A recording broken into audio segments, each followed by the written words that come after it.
कभी सोचा है कि हजारों साल पहले जब आज जैसी कोई टेक्नोलॉजी नहीं थी, तब एक पूरी की पूरी सभ्यता ने मिलकर एक बनावटी पहाड़ कैसे खड़ा कर दिया होगा। आज हम गीजा के इसी महान पिरामिड के राज को परत दर परत खोलने वाले हैं। तो सवाल बहुत सीधा सा है, एक पहाड़ कैसे बनता है? जवाब 23 लाख। जी हाँ, 23 लाख भारी भरकम पत्थरों को एक साथ जोड़कर। और सुनिए, ये कोई मामूली पत्थर नहीं थे। इनमें से कुछ का वजन तो 50 टन तक था, मतलब आज के एक बड़े से ट्रक से भी कहीं ज्यादा भारी। और सबसे हैरान करने वाली बात तो ये है कि ये सब किया गया बिना लोहे के औजारों, बिना पहियों के या आज की किसी भी मशीन के। तो फिर सवाल उठता है, आखिर ये करिश्मा हुआ कैसे? इस करिश्मे का जवाब ढूंढने के लिए हमें सबसे पहले चलना होगा एक नदी के पास। एक ऐसी नदी जिसने सिर्फ जमीन को ही नहीं बल्कि एक पूरी की पूरी सभ्यता को जन्म दिया। देखिए, आज जिसे हम दुनिया के सबसे बड़े रेगिस्तान यानी सहारा डेजर्ट के नाम से जानते हैं, वो करीब 7,500 साल पहले एक हरा भरा मैदान हुआ करता था। लेकिन फिर कुदरत ने करवट ली, मौसम का मिजाज ऐसा बदला कि वो हरी भरी दुनिया धीरे धीरे एक तपते हुए रेगिस्तान में बदल गई। तो उस जलते रेगिस्तान से अपनी जान बचाकर भागे लोगों को एक वरदान मिला, और वो वरदान थी नील नदी। अच्छा, शुरू में तो उन्हें नदी की सालाना बाढ़ एक मुसीबत लगती थी, लेकिन वो जल्दी समझ गए कि ये तबाही नहीं है, ये तो एक नया जीवन देने वाला चक्र है। हर बाढ़ अपने पीछे उपजाऊ काली मिट्टी की एक मोटी परत छोड़ जाती थी। बस इसी एक चीज को समझना था, और इसी समझ ने उन्हें दुनिया का सबसे पहला और महान इंजीनियर बना दिया। उन्होंने नहरें खोदी, पानी के बहाव को कंट्रोल करना सीखा और इतना अनाज उगाया कि सबके खाने के बाद भी ढेर सारा बच जाता था। यही बचा हुआ अनाज उनकी पहली दौलत बना, और फिर इसी दौलत की हिफाजत के लिए सामने आए शासक, जिन्हें हम फराओ के नाम से जानते हैं। तो अब देखिए, उनके पास दौलत थी, लोग थे और इंजीनियरिंग का ज्ञान भी था। लेकिन एक पहाड़ जैसा स्मारक बनाने के लिए सिर्फ ये चीजें काफी नहीं थी। इसके लिए चाहिए थी एक बहुत बड़ी वजह, एक ऐसा जुनून जो लाखों लोगों को एक ही मकसद के लिए जोड़ दे। और वो वजह थी हमेशा हमेशा के लिए जिंदा रहने की जिद। मिस्र के शासकों यानी फराओ ने खुद को धरती पर भगवान का रूप बना लिया, और उन्होंने एक कहानी बनाई कि जब कोई फराओ मरता है तो वो असल में मरता नहीं, बल्कि वो तो आसमान में अपने पिता यानी सूर्यदेव रा से मिलने के लिए एक लंबी यात्रा पर निकल जाता है। और यहीं से शुरू हुआ इतिहास का शायद सबसे बड़ा माइंड गेम।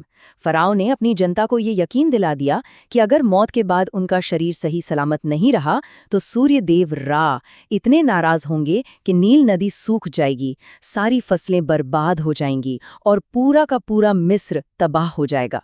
मतलब अचानक से एक राजा के शरीर को बचाना पूरी सभ्यता के जिंदा रहने की गारंटी बन गया। तो इस मुश्किल का साइंटिफिक हल निकाला गया, ममीफिकेशन के जरिए। ये एक ऐसा प्रोसेस था जिससे शरीर को हजारों साल तक सड़ने से बचाया जा सकता था। लेकिन अब सवाल ये था कि इस अमर शरीर को रखा कहाँ जाए। भाई, इसके लिए एक ऐसा घर चाहिए था जो खुद भी अमर हो। तो देखिए, अब उनके पास दौलत थी, अमर होने का एक मजबूत मकसद था, और अब बस जरूरत थी उस इंजीनियरिंग की जो इस नामुमकिन लगने वाले सपने को पत्थर की हकीकत में बदल सके। और ये हुनर को एक रात में नहीं आया। ये सफर शुरू हुआ मिट्टी से बने मस्तबा मकबरों से, जिन्हें लूटना बहुत ही आसान था। फिर आया एक जीनियस आर्किटेक्ट इमहोटेप, जिसने पत्थरों को एक के ऊपर एक रखकर दुनिया का पहला स्टेप पिरामिड बना डाला। हाँ, रास्ते में बेंट पिरामिड जैसी कुछ शानदार गलतियां भी हुई, लेकिन हर गलती से सीखते सीखते आखिरकार उन्होंने रेड पिरामिड के तौर पर पहला परफेक्ट चिकनी दीवारों वाला पिरामिड बना ही लिया। और इसी सालों की मेहनत और सीख का नतीजा था फराओ खुफू का महान पिरामिड। इसके लाखों पत्थर तो पास के गीजा पठार से ही आ गए, लेकिन इसकी बाहरी चमक के लिए जो सफेद चूना पत्थर था वो नील नदी के पार तूरा से लाया गया। और तो और, राजा के कमरे के लिए 50-50 टन वाले ग्रेनाइट के ब्लॉक 800 किलोमीटर दूर आसवान से नावों पर लाए गए, और फिर उन्हें लकड़ी की स्लेज पर खींचकर सही जगह पर पहुंचाया गया। जरा सोचिए इस लेवल की प्लानिंग। लेकिन इन सबसे भी ज्यादा जो बात आज के इंजीनियरों को भी चकरा देती है, वो है इसकी प्रिसिजन, मतलब इसकी सटीकता। जरा सोचिए, बिना किसी मॉडर्न टूल के 13 एकड़ में फैला ये ढांचा ट्रू नॉर्थ से 99.98% अलाइन किया गया है और इसके पूरे बेस में 1 इंच से भी कम का फर्क है। ये कैसे किया गया, ये आज भी एक पहेली है। तो ये तो समझ में आ गया कि इसे बनाया कैसे गया होगा, लेकिन एक इससे भी बड़ा सवाल अभी बाकी है कि इसके अंदर आखिर था क्या। सदियों तक तो ये एक बंद किले की तरह रहा। फिर जब खोजकर्ताओं ने आखिरकार इसके अंदर राजा के चेंबर तक पहुंचने का रास्ता खोज निकाला, तो सबकी सांसें थमी हुई थीं।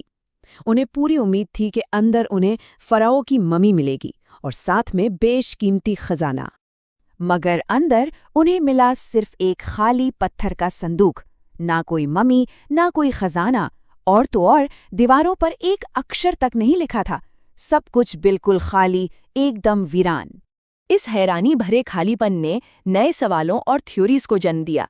सबसे आम थ्योरी तो ये है कि इसे बहुत पहले ही लूट लिया गया था, लेकिन कुछ एक्सपर्ट्स ये भी मानते हैं कि ये कभी कोई मकबरा था ही नहीं, बल्कि ये तो आसमान में ओरायन तारामंडल का एक नक्शा था।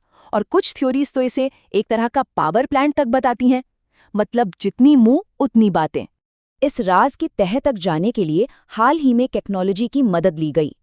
वैज्ञानिकों ने एक छोटे से रोबोट को पिरामिड के अंदर एक ऐसी पतली बंद सुरंग में भेजा जहां आज तक कोई भी इंसान नहीं पहुंच पाया था। वो रोबोट धीरे धीरे उस अंधेरी सुरंग में आगे बढ़ता गया और फिर कई फीट अंदर जाकर वो अचानक एक पत्थर के दरवाजे के सामने रुक गया। एक ऐसा दरवाजा जिसके बारे में दुनिया में किसी को भी पता नहीं था। काफी मशक्कत के बाद टीम ने उस दरवाजे में एक छोटा सा छेद किया और उसके अंदर एक कैमरा भेजा। उस दरवाजे के पार जो दिखाई दिया, उसने इस पहेली को सुलझाने की बजाय और भी ज्यादा उलझा दिया। उस दरवाजे के पीछे था एक और गुप्त दरवाजा। जी हाँ, एक दरवाजे के पीछे एक और बंद दरवाजा। 4,500 साल गुजर जाने के बाद भी ये महान पिरामिड अपने सबसे बड़े राज किसी को बताने के लिए तैयार नहीं है। और शायद यही इसकी सबसे बड़ी खासियत है, एक ऐसी अनसुलझी पहेली जो हमें हमेशा हैरान करती रहेगी।